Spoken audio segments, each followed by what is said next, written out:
sebuah langkah yang sangat tidak biasa dan penuh kontroversi. Amerika Serikat menjatuhkan sanksi kepada 3 lembaga swadaya masyarakat (LSM) dari Palestina. Hukuman ini diberikan bukan karena tuduhan terorisme, melainkan karena alasan yang sangat politis. LSM ini dianggap membantu Mahkamah Pidana Internasional (ICC) menginvestigasi dan mengadili warga negara Israel. Ini adalah episode terbaru dalam ketegangan yang telah lama terjadi antara Washington dan lembaga peradilan internasional. Tapi, mengapa Amerika Serikat mengambil langkah ekstrim ini? Apa sebenarnya peran dari LSM Palestina tersebut? Dan apa dampak jangka panjang dari sanksi ini terhadap keadilan internasional? Sanksi ini diumumkan langsung oleh Menteri Luar Negeri Amerika Serikat, Marco Rubio, pada hari Kamis. 3 LSM yang menjadi target adalah Al-Haq, Al-Mezan Center for Human Rights, Pusat Hak Asasi Manusia Palestina, PCHR. Rubio menyatakan bahwa sanksi ini didasarkan pada perintah eksekutif yang menargetkan entitas yang membantu investigasi ICC terhadap Israel. Entitas-entitas ini telah terlibat langsung dalam upaya Mahkamah Pidana Internasional untuk menyelidiki, menangkap, menahan, atau mengadili warga negara Israel tanpa persetujuan Israel, kata Rubio. Secara resmi, Amerika Serikat menuduh ketiga LSM ini bekerja sama dengan ICC dalam investigasi terhadap dugaan kejahatan perang di Gaza, sebuah langkah yang oleh Washington dianggap sebagai agenda yang dipolitisasi dan melampaui batas. Bagi Amerika Serikat, tindakan ICC ini adalah pengabaian terhadap kedaulatan sekutunya, Israel. Sanksi ini bukanlah tindakan yang berdiri sendiri.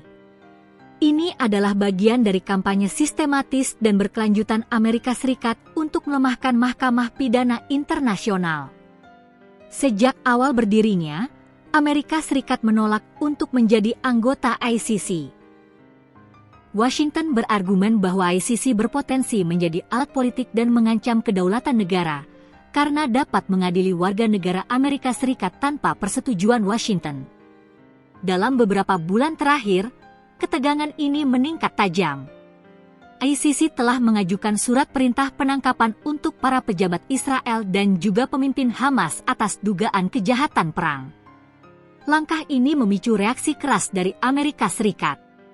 Bahkan sebelum sanksi terhadap LSM Palestina ini, Amerika Serikat telah menjatuhkan sanksi terhadap hakim dan jaksa ICC pada bulan Juni dan Agustus 2025. Sanksi ini menargetkan individu-individu di dalam pengadilan itu sendiri, termasuk dari sekutu dekat Amerika Serikat seperti Prancis dan Kanada. Dengan menargetkan LSM ini, Amerika Serikat tidak hanya menekan ICC dari luar, tapi juga memotong jalur informasi dan bukti yang sangat penting untuk investigasi.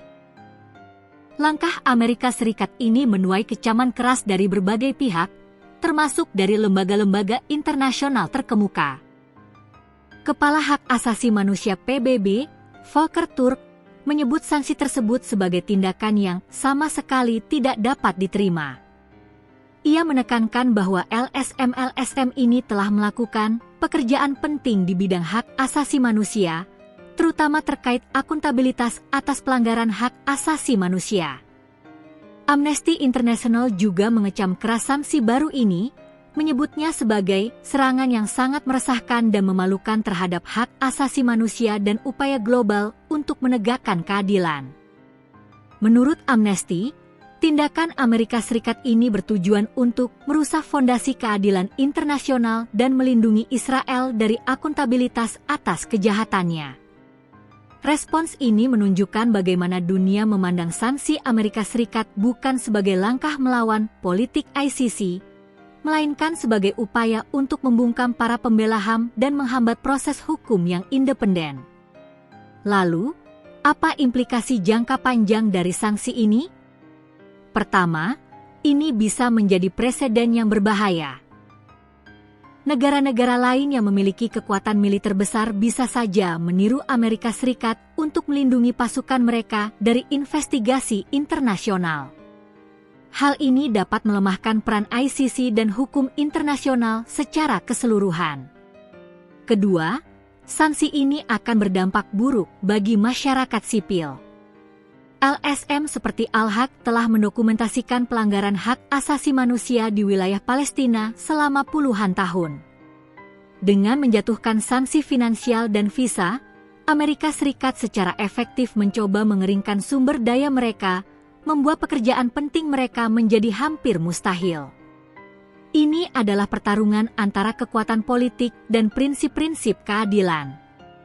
Amerika Serikat menggunakan kekuatannya untuk melindungi sekutunya, sementara LSM dan lembaga internasional berjuang untuk memastikan bahwa keadilan tetap ditegakkan dimanapun pelanggaran terjadi. Sanksi terhadap 3 LSM Palestina ini adalah pengingat yang menyakitkan tentang betapa rapuhnya keadilan internasional di hadapan kekuatan politik. Ini bukan hanya tentang ICC, ini tentang masa depan akuntabilitas global.